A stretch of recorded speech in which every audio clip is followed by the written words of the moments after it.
السلام عليكم حبايبي ومرحبا بكم على قناتي لي بامبي. اتمنى تكونوا بالف خير وانتم بتشاهدون هذا الفيديو. يمكن عرفتوا ما هو فيديو اليوم بسبب اللباس. بالنسبه للناس اللي كانوا شاركوا في فيديو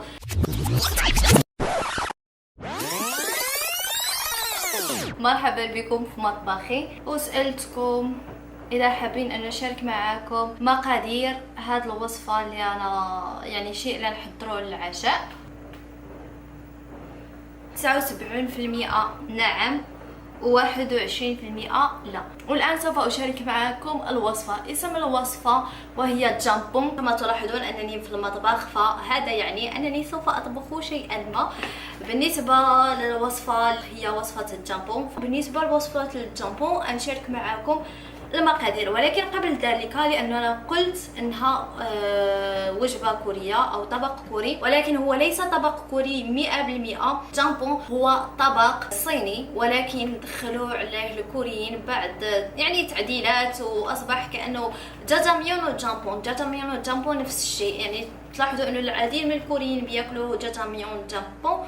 وهناك واحد الأكلة كذلك أخرى لا أتذكر ما هي، ولكن جاجاميون يعني توب 1 في الأول وبعدها بتجي جامبون. فلذلك فنخليو هذا الشيء ما بين كوريا والصين. الآن أنا نحضر لكم أكلة أو وصفة أو طبق الجامبون طريقتي الخاصة، لأنه هناك العديد من الطرق، هناك العديد من الوصفات. إذا دخلتوا على اليوتيوب توجدوا العديد من الوصفات، العديد من الطرق. انا بستعمل هذه الطريقه لانه هذه الطريقه هي اللي بالنسبه لي انسب، وبالنسبه لي سنستعمل فيها الخضر اللي انا بحبها. تلاحظوا هنا كل شخص بيستعمل خضر محدده، فانا نشارك معكم الخضر اللي بستعملها ونترك لكم او نقول لكم الخضر اللي هما بيستعملوها. الشيء اللي نقوم به هو انني نشارك معكم مقادير، ولكن ليست كل المقادير، يعني فقط الاشياء الاساسيه. هناك بعض المقادير اللي نضيفها وانا بطبخ. نشارك معكم ضروري كل شيء. اوكي سو ليتس جيت ستارتد. خلينا نبدا. اول شيء نحتاجه وهما هاد قولوا لهم فواكه البحر. نقول لكم ماذا يوجد. اخطبوط، عندي هنا الاخطبوط اللي هو صغير مقطع صغير، كذلك حبار البحر، وعندي شريم الجبلي او لا اعلم كيف يقولوا له باللغه العربيه نسيت. اوكي سو كاينين هاد ثلاثه. بالنسبه للناس اللي عايشين في كوريا ويمكن حابين انهم يشتروهم يكونوا مقطعين ويعني محضرين جيدا منقيين. اشتريت هذه من ايمارت تريدس ميكسد سي فود. هو نستعمل هذا الفطر الاسود اللي بيكون هذا بتوضعوه في الماء، هو بيكون جاف وبتوضعوه في الماء وبيصبح حجمه اكبر على هذا الشكل. نستعمل الفطر العادي، انا نقعه في الماء لانه بيكون ناشف بعد الشيء، فنقعته في الماء قبل ما نستعمله. نستعمل فقط 4. نحتاج بصل. البصل اللي نقطعه على هذا الشكل، لا يتزال لدي بصله اخرى. بما انني لم استعمل البصل الاخضر، هذاك البصل الاخضر اللي هو طويل، فاستعملت بصله كامله. اذا استعملتوا البصل الاخضر فاستعملوا فقط نصف، وتبقى على حسب كذلك الاشخاص، يعني كم من شخص كم من فرد عائلة تحضروا له هذا الطبق. وهنا وضعت الزنجبيل مع ملعقة كبيرة من الزنجبيل مع ملعقة كبيرة من الثوم. نخلطهم جيدا لأنه كان الثوم عندي مجمد. وكذلك نحتاج هذا الحوت اللي هو صغير، بيكون بيصنعوا به واحد الماء اللي بيطبخوا فيه كل الشوربات الكورية تقريبا، فنستعمله. الشيء اللي بيقوموا كيف نقوم نقيه امامكم حتى تعرفوا الطريقه.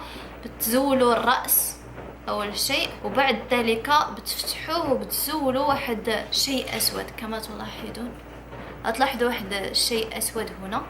هذا الشيء بيكون مثلا المصران، وبيكون يعني ليس شيء اللي هو طيب المذاق، فلذلك بتزيلوه. ونقوم بنفس الشيء بالنسبه لهذه الاسماك الصغيره الاخرى. وبالنسبه لهذه الاسماك لا اعلم اسمها بالضبط، ولكن الانشوفي.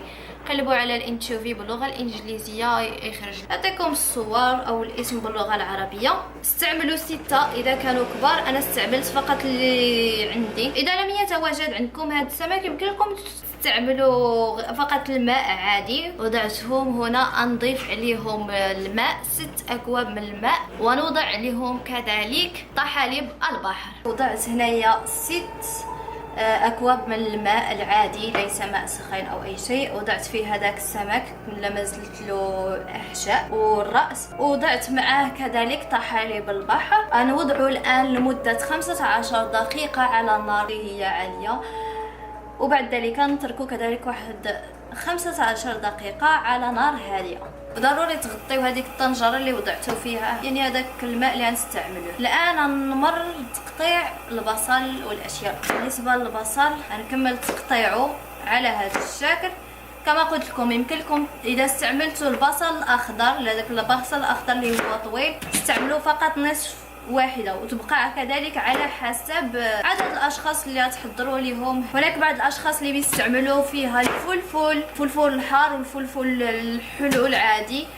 هناك بعض الاشخاص اللي بيضيفوا بعض الخضروات الاخرى مثلا الجزر. هناك بعض الاشخاص اللي بيوضعوا فيها الملفوف. هذوك الاشياء اختياريه، انتم وضعوا فيها اللي حبيتوا. ولكن هناك بعض الخضروات اللي لا يجب ان تضعوها، مثلا البطاطس، الخضر اللي بتكون خضراء اللون غالبا هما اللي بيضيفوها. بيضيفوا اللحم كذلك فيها. انا لم اضيف اللحم لانه انا وضع نوعين من الفطر، فالفطر راه فيه نفس فوائد اللحم. نقطعوا الفطر،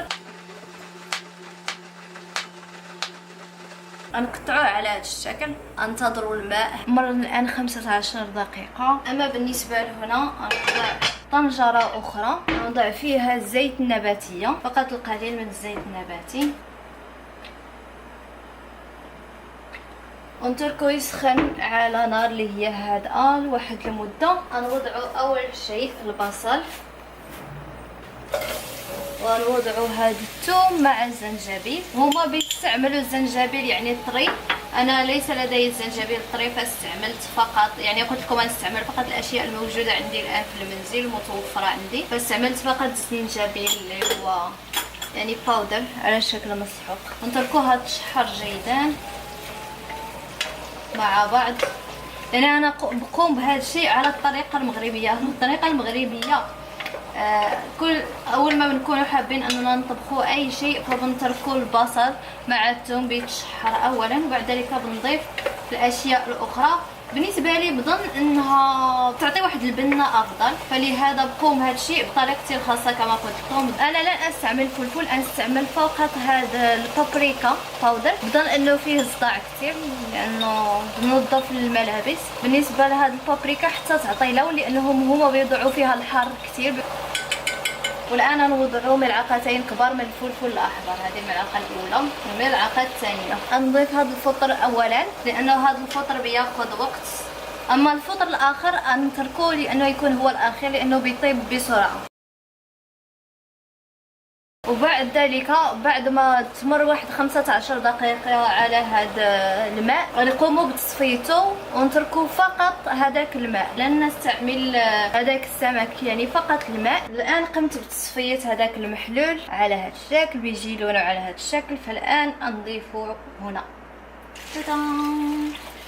إذا كان لا تزالون محتاجين الماء فتضيفوا فقط الماء. نضيفوا الحوت أو فواكه البحر. لهذا لا أضيف الكثير من الخضار، لأنه هناك بعض الوصفات اللي بيوضعوا العديد من الخضار، لأنه بيبان أنه فقط القليل من بيجي فقط القليل من فواكه البحر وبيجي هذاك الخضار كثيرة. اوكي سو الآن نغلق عليه ونتركه واحد 10 دقائق. الآن سوف أحتاج إلى زيت سمسم، ملعقة كبيرة من زيت السمسم، ونتركوه يطيب.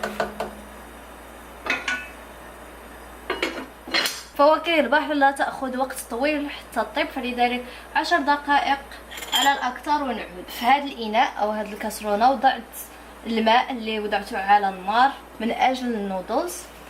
أما بالنسبة للنودلز لا نستعمل هذا النودلز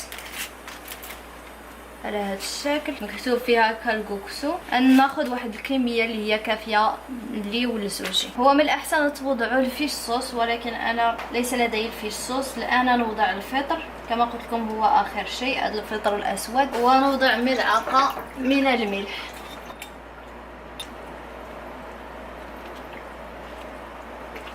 الان انتهيت، نقوم باطفاء النار. فهاد كمية بالنسبة لي ولزوجي، يعني نوضعها على نار هادئة تلتصق مع بعضها البعض إذا ما حركتوها جيدا. نتركوها على نار هادئه طيب جيدا، وبعد ذلك نصفيوها. يعني طريقه اللي هي سهله، لازم ضروري ان نوريها لكم لانها نفس الطريقه اللي بتستعملوها السباغيتي. انا نقدم هذا الطبق. في هذا الطبق هادو هما النودلز بعد ما صفيتهم وطابوا. فهذا الطبق لي،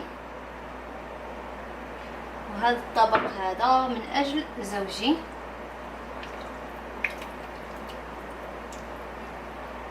سنوضع الطابون على هذا الشكل بيتقدم.